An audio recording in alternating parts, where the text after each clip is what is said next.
In just 24 hours on July 30th and 31, 2026, up to 60,000 migrants surged from Morocco into Ceuta, a tiny Spanish enclave on the northern tip of Africa with a population of only 80,000, making it the largest single irregular border crossing ever recorded on European Union territory. Thousands swam around a coastal barrier jutting into the Mediterranean Sea, others climbed the double-layered border fence, and some charged through checkpoints as Spanish authorities, completely overwhelmed, scrambled to deploy troops, divers, drones, and boats to the flooded streets of a city in chaos. At least 41 people died in the attempt, some drowned in the open water. Others were killed in a deadly stampede on Tarajal Beach near the border checkpoint, making this not just a political crisis, but a human tragedy playing out in real time on European soil. The spark that ignited this mass crossing was a Spanish Supreme Court ruling just weeks earlier,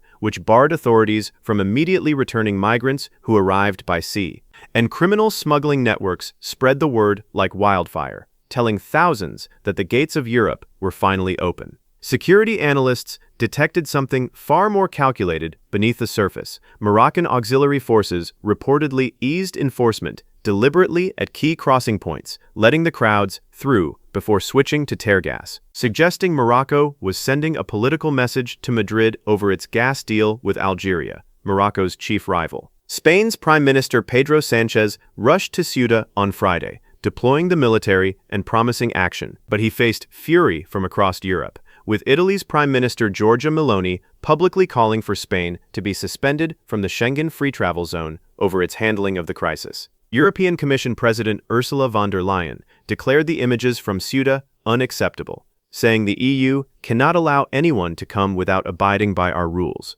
while France immediately tightened border checks with Spain, and Germany, Italy, and Finland publicly condemned Madrid's migration policies. Ceuta's streets became a humanitarian emergency overnight. Thousands of migrants, including unaccompanied children, slept on sidewalks and roamed aimlessly through the city, with charred remains of buses and cars visible nearby from clashes at the border, as Red Cross workers scrambled to respond.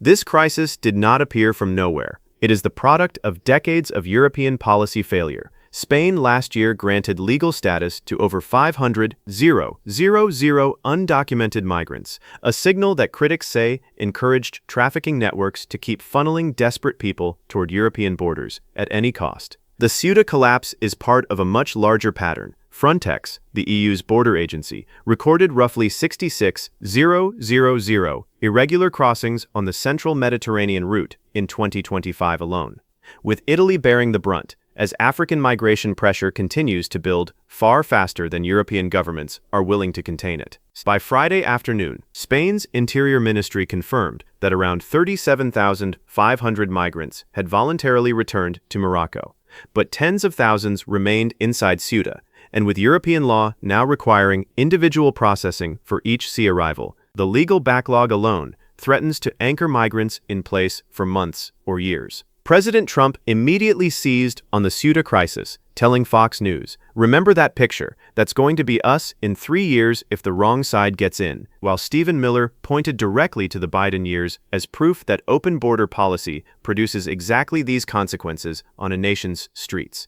The parallel between Ceuta and America's southern border is unmistakable. The same criminal smuggling networks operate across both continents. The same legal rulings are exploited as loopholes, and the same pattern emerges. Once word spreads that a border is penetrable, the surge follows within hours, not months. What happened in Ceuta proves that border security is not a static policy. It is a daily, active decision, because the moment a government signals weakness through a court ruling, a policy shift, or diplomatic hesitation, organized criminal networks are already broadcasting that signal to hundreds of thousands of waiting migrants. The question for America is not whether this can happen here. It already did in Del Rio, Texas in 2021, when 15,000 migrants appeared under a bridge in days. The question is whether the lesson of Ceuta will be absorbed before the next administration opens the door again and the crowds return, larger than before.